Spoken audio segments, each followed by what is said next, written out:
Bom dia, meus irmãos, minhas irmãs. Hoje é domingo, dia do Senhor. E dia também que comemoramos na nossa Igreja Católica a Assunção de Nossa Senhora ao céu.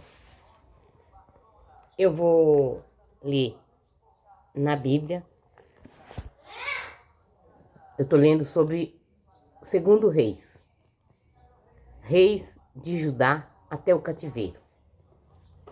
Vinde, Espírito Santo, enche os corações dos vossos fiéis, acendei neles o fogo do vosso amor, enviai o vosso Espírito, e tudo será criado, e renovareis a face da terra. Oremos. Ó Deus, que instruíste os corações dos vossos fiéis com a luz do Espírito Santo, fazei que apreciemos retamente todas as coisas, e gozemos sempre da sua divina consolação. Por Cristo nosso Senhor. Amém. Pai nosso que estais no céu, santificado seja o vosso nome. Venha a nós o vosso reino, seja feita a vossa vontade, assim na terra como no céu. O pão nosso de cada dia nos dai hoje. Perdoai as nossas ofensas, assim como nós perdoamos a quem nos tem ofendido. E não nos deixeis cair em tentação, mas livrai-nos do mal. Amém. Que o Senhor nosso Deus e nosso Pai abençoe a cada um de teus filhos, com a sua misericórdia, com a sua paz, com tudo que nós temos direito, que o Senhor pode nos dar.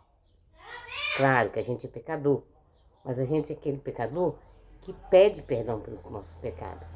Então a gente pede perdão e não continuar pecando, né?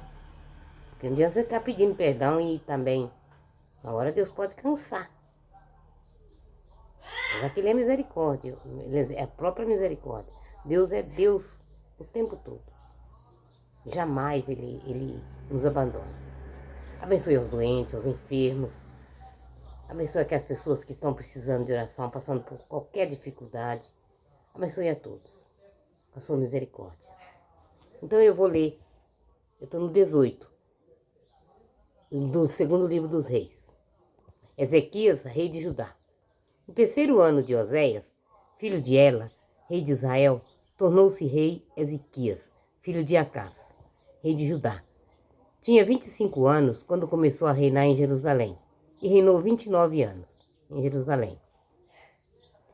Sua mãe chamava-se Abi e era filha de Zacarias. Fez o que agrada aos olhos de Javé, imitando tudo o que fizera Davi, seu antepassado. Foi ele que aboliu os lugares altos, quebrou as colunas sagradas, abateu os troncos idolátricos e reduziu a pedaços a serpente de bronze, que Moisés havia feito, pois os israelitas até então lhes ofereciam incenso e a chamavam Noestã. Pôs sua confiança em Javé, Deus de Israel. Depois dele, não houve entre todos os reis de Judá quem fosse semelhante a ele, e antes dele também não houve. Conservou-se fiel a Javé, sem jamais se afastar dele, e observou os mandamentos que Javé prescrevera a Moisés. Por isso, Javé estava com ele, e ele teve êxito em todos os seus empreendimentos. Revoltou-se contra o rei da Assíria, e não mais lhe foi submisso. Derrotou os filisteus até Gaza e seus territórios, desde as torres de vigia até as cidades fortificadas. Fim do reino de Israel. No quarto ano de Ezequias, que era o sétimo ano de Oséias, filho de Ela, rei de Israel, Salmanasar, rei da Síria, atacou Samaria e a sitiou. No fim de 3 anos, conquistou-a. Foi no 6º ano de Ezequias, que era o 9º ano de Oséias, rei de Osé, que Samaria foi tomada. O rei da Síria deportou os israelitas para a Síria, estabelecendo em Ala e as margens do Abor, rio de Gozã, e na cidade dos Medos. Isso aconteceu porque eles não obedeceram à palavra de Javé, seu Deus, e violaram sua aliança. Não ouviram nem puseram em prática tudo o que prescrevera Moisés, servo de Javé. Invasão de Senaqueribe. No 14º ano do rei Ezequias, Senaqueribe, rei da Síria, atacou e tomou todas as cidades fortificadas de Judá. Então Ezequias, rei de Judá, mandou esta mensagem ao rei da Síria em Laques: cometi um erro. Retira-te de mim e aceitarei as condições que me impuseres. O rei da Síria exigiu de Ezequias, rei de Judá, 300 talentos de prata e 30 talentos de ouro. Ezequias entregou toda a prata que se achava no templo de Javé e nos tesouros do palácio real. Então Ezequias mandou retirar das portas do templo de Javé e dos umbrais o ouro de que ele, rei de Judá, os havia revestido, e o entregou ao rei da Assíria. De Laquis, o rei da Síria, mandou ao rei Ezequias em Jerusalém o comandante supremo, o oficial superior e o ajudante de campo com um grande exército. Subiram e chegaram a Jerusalém. Tendo subido e chegando, postaram-se perto do canal do açude superior, que está no caminho do campo do lavrador. Chamaram o rei e saíram a seu encontro o chefe do palácio. Eliacim, filho de Elcias, o secretário Sobima e o arauto Joaé, filho de Asaf. O ajudante de campo lhes disse: Dizei a Ezequias, assim fala o grande rei, o rei da Assíria. Que confiança é essa em que te apoias? Pensa que palavras vãs representam conselho e valentia para guerrear? Ora, em que depõe tua confiança para te revoltares contra mim?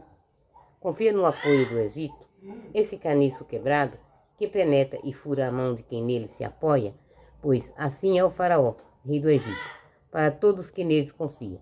Tu me dirás talvez, é em Javé, nosso Deus, que pomos nossa confiança, mas não é aquele mesmo do qual Ezequias destruiu os lares altos e os altares, dizendo ao povo de Judá e de Jerusalém: Só diante desse altar, em Jerusalém, é que devei prostrar-vos.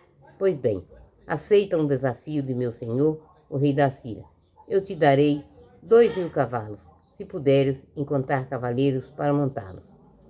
Como poderás repetir um só capitão, um dos menores servos do meu senhor? Mas tu confias no Egito para ter carros e cavaleiros. E então, foi porventura sem o consentimento de Javé que eu ataquei este lugar para o destruir?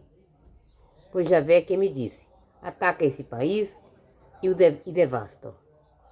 Eliacim, filho de Elcias, Sobima e Joaé, disseram ao ajudante de campo: Peço-te que fale a teus servos em aramaico, pois nós o entendemos. Não nos fales em hebraico, porque o povo que está sobre as muralhas está ouvindo. Mas o ajudante de campo respondeu-lhe: Porventura foi a teu senhor e a ti que meu senhor mandou dizer essas coisas? Não foi antes ao povo que está sentado sobre as muralhas e que está condenado como vós a comer excrementos e a beber água de urina, da própria urina? Então o ajudante do campo pôs-se de pé e, gritando em voz alta, em língua hebraica, disse: Escutai a palavra do grande rei, o rei da Assíria. Assim fala o rei: Não vos deixeis enganar por Ezequias, pois não poderá livrar-vos de minha mão. Que Ezequias não vos faça confiar em Javé, dizendo: Certamente Javé nos salvará. Esta cidade não cairá nas mãos dos reis da Síria. Não deis ouvido a Ezequias, pois assim fala o rei da Síria: Fazei as pazes comigo e rendei-vos. Então cada um poderá comer o fruto da sua vinha e de sua própria figueira e beber a água do seu poço, até que eu venha para vos transportar para a terra como a vossa, terra que produz trigo e vinho, terra do pão e de vinhas, terra de azeite e de mel, para que possais viver e não morrer. Mas não deis ouvidos a Ezequias, nem vos ilude, dizendo: Javé nos salvará. Acaso os deuses das nações puderam livrar cada qual sua própria terra das mãos do rei da Síria? Onde estão os deuses de Emate e de Arfade? Onde estão os deuses de Sepharvaim, de Ana e de Ava? Por acaso eles livraram Samaria de minha mão? Dentre todos os deuses das nações, quais os que livram sua terra de minha mão? Será que Javé possa livrar Jerusalém de minha mão? O povo guardou silêncio e não respondeu nada, pois tal fora a ordem do rei. Não lhes darei resposta alguma. O chefe do palácio, Eliacim, filho de Elcias, o secretário Sobima, e o escriba Joaé, filho de Asaf, foram à presença do rei Ezequias com as vestes rasgadas e lhe transmitiram as palavras do ajudante de campo. Isaías exorta a resistência. Ao ouvir essas coisas, o rei Ezequias rasgou suas vestes, cobriu-se de pano de saco e foi ao templo de Javé. Enviou o chefe do palácio, Eliacim, o secretário Sobe e os anciões dos sacerdotes cobertos de pano de saco ao profeta Isaías, filho de Amós, para lhe dizerem: assim fala Ezequias, hoje é o dia de angústia, de castigo e de opróbrio. Os filhos estão para nascer e não há força para dá-los à luz. Oxalá, Javé teu Deus, tenha ouvido todas as palavras do ajudante de campo que o rei da Síria, seu senhor, mandou para insultar o Deus vivo. Oxalá, Javé teu Deus, dê o castigo merecido pelas palavras que Javé teu Deus ouviu. Faze uma prece em favor do resto, que ainda subsiste. Os ministros do rei Ezequias foram ter com Isaías, e este lhes disse: direis a vosso senhor, assim fala Javé, não tendo medo das palavras que ouviste e com as quais os servos dos reis da Síria me ultrajaram. Mandarei sobre eles um espírito de modo que, ao ouvir certa notícia, voltará para sua terra, e farei com que pereça pela espada em sua terra. O ajudante de campo retornou e encontrou o rei da Síria combatendo contra Libna. O ajudante de campo, com efeito, ouviu dizer que o rei se retirara de Laquis, pois tinha recebido esta notícia a respeito de Taraca, rei da Etiópia. Ele partiu para fazer guerra. Carta de Senequeribe a Ezequias. Outra vez enviou Senequeribe mensageiros a Ezequias para dizer: assim falareis a Ezequias, rei de Judá, que teu Deus, em que confias, não te iluda dizendo: Jerusalém não será entregue às mãos do rei de Assíria. Ouvi contar que os reis da Síria fizeram todas as nações, destruindo-as completamente, e tudo poderia escapar. Acaso seus deuses libertaram as nações que meus pais devastaram? Goza, Arã, Recefe e os Edonitas, que moravam em Telassar. Onde estão o rei de Emate, o rei de Arfade, o rei de Laí, de Sevarfaim, de Ana e de Ava? Ezequias tomou a carta das mãos dos mensageiros e leu. Depois subiu ao templo de Javé e desdobrou diante de Javé. Ezequias rezou assim na presença de Javé, Deus de Israel, que estava sentado sobre os querubins. Vós sois o único que fizeste o céu e a terra. Inclinai vossos ouvidos, Javé, e escutai. Abri vossos olhos, Javé, e vede. Escutai as palavras de Senequeribe, que mandou mensageiros para insultar o Deus vivo. É verdade, Javé, os reis da Síria devastaram as nações e sua terra. Lançaram ao fogo seus deuses, pois aqueles não eram deuses, mas obras das mãos humanas, madeira e pedra. Por isso, puderam aniquilá-los. Mas agora, Javé, nosso Deus, livrai-nos de sua mão. Vos suplico, e que todos os reinos da terra saibam que somente vós, Javé, sois Deus. Palavra do Senhor. Graças a Deus.